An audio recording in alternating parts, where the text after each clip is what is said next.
আজকে স্বাধীনতা দিবসে শ্রীলঙ্কার সাথে ভারত প্রথম টেস্টে ৭৩ ওভার ব্যাট করেছে আর মাত্র 2টো উইকেট পড়েছে। ভারতের অধিনায়ক শুভমান গিল বড় রান করতে পারেননি, যশস্বী জয়সওয়ালও তাড়াতাড়ি ফিরে গেছেন। তাহলে ভারতের এত বড় স্কোর নিয়ে গেল কে? শুরুটা কিন্তু ভারতের জন্য একদম নিখুঁত ছিল না। ওপেন করতে নেমেছিলেন যশস্বী জয়সওয়াল এবং KL রাহুল। প্রথম উইকেটে ভারত তুলে নিয়েছিল 47 রান। যশস্বী জয়সওয়াল 32 রান করেন।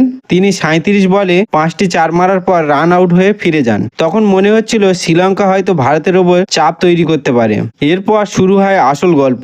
ক্রিজে আসেন দেবদত্ত পাডিক্কাল আর অন্যদিকে KL রাহুল। দুজন মিলে ভারতের ইনিংস একেবারে অন্য জায়গায় নিয়ে যান। দ্বিতীয় উইকেটে ভারতের জুটিতে আসে 150 রান। রাহুল নিজের অভিজ্ঞতা দিয়ে ইনিংস ধরে রাখেন আর পাডিক্কাল ধীরে ধীরে নিজের ইনিংস বড় করতে থাকেন। রাহুল শেষ পর্যন্ত 162 বল খেলে 77 রান করে। তার ইনিংসে ছিল 9টা 4, 1টা 6। তবে গুরুত্বপূর্ণ বিষয়, রাহুল আউট হয়নি, তিনি রিটায়ার্ড হার্ট হয়ে মাঠ ছেড়েছেন। তিনি ইনিংস শেষ হওয়ার পূর্বে আবার একবার ব্যাট করার সুযোগ পাবেন। আর ঠিক এই জায়গাতেই পাডিক্কালের গল্পটা আরো আকর্ষণীয় হয়ে ওঠে, কারণ পাডিক্কাল শুধু রান করেননি, তিনি একেবারে ধৈর্য ধরে নিজের প্রথম বড় ইনিংস তৈরি করেছেন। 178 বল, 131 রান, 12টি 4 আর 1টা 6।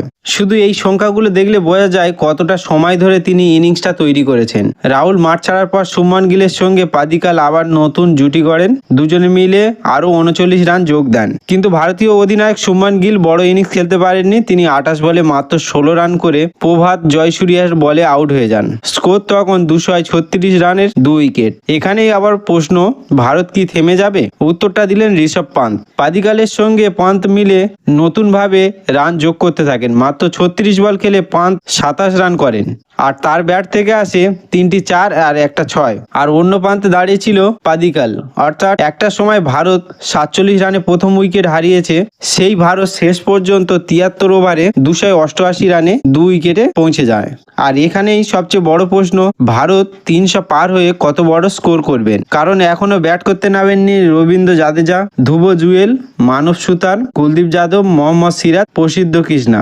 অর্থাৎ ভারতের হাতে এখনো অনেক ব্যাটিং বাকি। শ্রীলঙ্কার বোলারদের দিকে তাকালে একটা বিষয় পরিষ্কার, প্রভাত জয়সূরিয়া 28 ওভার বল করে 77 রান দিয়ে একটি উইকেট নিয়েছেন। আর কেশরা নুয়াথা 21 ওভার বল করে 98 রান দিয়েছেন। লাহিরু কুমারা 10 ওভার বল করে 51 রান দিয়েছেন। অর্থাৎ ভারতের ব্যাটাররা যে শ্রীলঙ্কার বোলিংদের উপর যথেষ্ট চাপ তৈরি করেছে, সেটা স্কোরবোর্ড দেখলে বোঝা যায়। তবে ম্যাচ এখনো অনেক বাকি, কারণ টেস্ট ক্রিকেট একটা বড় ইনিংস। যেমন ম্যাচের ছবি বদলে দিতে পারেন, তেমন একটা ভালো বোলিং স্পেল পুরো পরিস্থিতি পাল্টে দিতে পারে। এই মুহূর্তে ভারতের সবচেয়ে বড় ভরসা নিঃসন্দেহে দেবদত্ত পাডিক্কাল। 131 রানে নট আউট থেকে তিনি যে জায়গায় দাঁড়িয়ে আছেন, সেখান থেকে তার সামনে আরো বড় ইনিংস খেলার সুযোগ রয়েছে। আর যদি তিনি এই ইনিংস আরো বড় করতে পারেন, সঙ্গে জাদেজা ও বাকি ব্যাটাররা যোগ করেন, তাহলে ভারতের স্কোর কোথায় গিয়ে থামবে সেটা দেখার বিষয়। তাহলে প্রশ্ন একটাই, 350, 400 নাকি তার বেশি রান করবে? আর শ্রীলঙ্কা কি এই বিশাল চাপ সামলাতে পারবে? উত্তর মিলবে সময়ের সাথে সাথে। তবে একটা বিষয় ইতিমধ্যে পরিষ্কার, এই ইনিংসের আসল নায়ক এখনো পর্যন্ত একটাই নাম, দেবদত্ত পাডিক্কাল। শ্রীলঙ্কার সাথে এই টেস্ট সিরিজের আপডেট পেতে অবশ্যই আমাদের চ্যানেলটি সাবস্ক্রাইব করে রাখবেন। আর ভিডিও ভালো লাগলে লাইক শেয়ার করবেন। শেষ পর্যন্ত দেখার জন্য আপনাদের ধন্যবাদ।